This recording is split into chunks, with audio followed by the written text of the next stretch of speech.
knew that it was going to be a season that was even bigger than season one. Darker in a lot of ways, but again, just having that sense of a light at the end of the tunnel. So I think that was important to remember, that it wasn't just all going to be doom and gloom, that these characters were ultimately going to really be fighting, to be on the right side of history, fighting for good to triumph over evil, all of those things.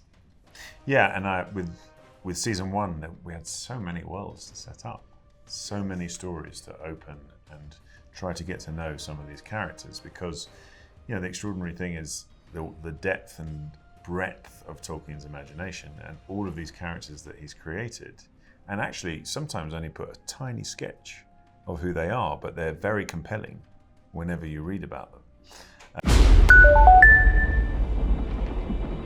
Sauron se considera a él mismo como el amo de toda Tierra Media. La conquista no es la única forma en la que pretende gobernarla, sino también doblegando las mentes de todos sus habitantes. Y para eso no necesita un ejército. The concept of the rings is very powerful in Tolkien books, talking about power. Obviously, we know about that. But now you're portraying in skin, even though you're an elf, but the temptation of having power or creating this device, like maybe like an atomic bomb in that era. Tell me about the feeling, about or the thoughts. I think, as we see with Gollum, that's what you can become if you allow this thing to take hold of your soul.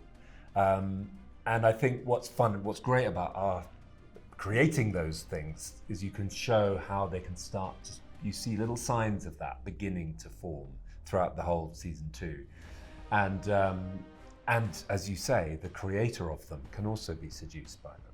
Having now the presence of Sauron in disguise as an elf, the metaphor grows, I would say, now that one of yours can betray you. Yeah, well, he comes to me as a god, as an emissary of the Valar, and of course you expect that person or that being or that spirit to guide you in a positive way. So it's a very clever disguise that Sauron chooses. I loved the movies, so playing Isildur is I feel the weight of expectation of a lot of people, because they have an interpretation of him in some ways. Like, okay, well, they've seen him in the movies, they know what he's done, but where does he begin? So I have the difficult task of building him from the ground up, and I think the way that we wanted to do that was to give people an understanding of who he was before all of that happened. Se convirtieron en sus aliados en el momento en el que eligieron usar los anillos. Sé que crees que este anillo me engaña, pero más bien creo que me está guiando. Todo esto puede ser parte de su designio. Estos anillos pueden hacer que obtenga poder. Deben ser destruidos. Tell me the color of your costume in your favorite scene in season 2. Just the color of it. In order that when people see it, it's gonna see, yeah. Favorite color? Yours is sort of covered in mud, isn't it? You can hardly see my costume because it's just covered in mud. Yeah, and it's all very dark. And do you know what? Yeah. I'm actually a little bit colorblind.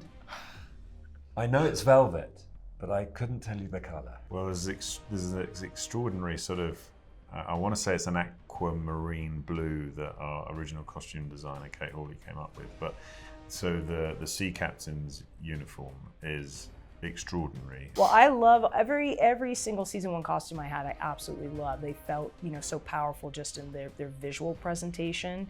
Speaking to season 2 specifically, without question, it is white.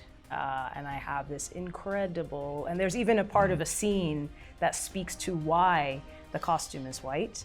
The king has passed at the end of season 1 into season 2, so there's going to be a coronation, a changing of the guard, and Luka Mosca, who is our season 2 costume designer, designed almost like a wedding gown. That's what it felt like when I put it on. It's got I was jealous of it.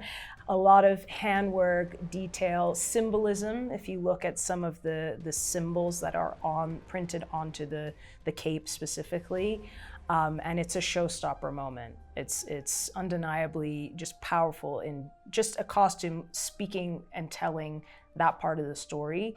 So you'll know it when you see it. El perdón tarda una era.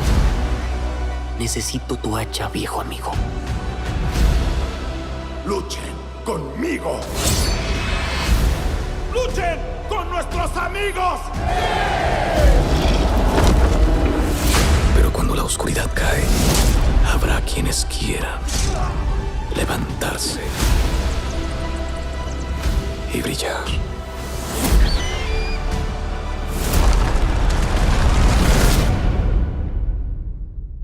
¿Vas a darme los 9?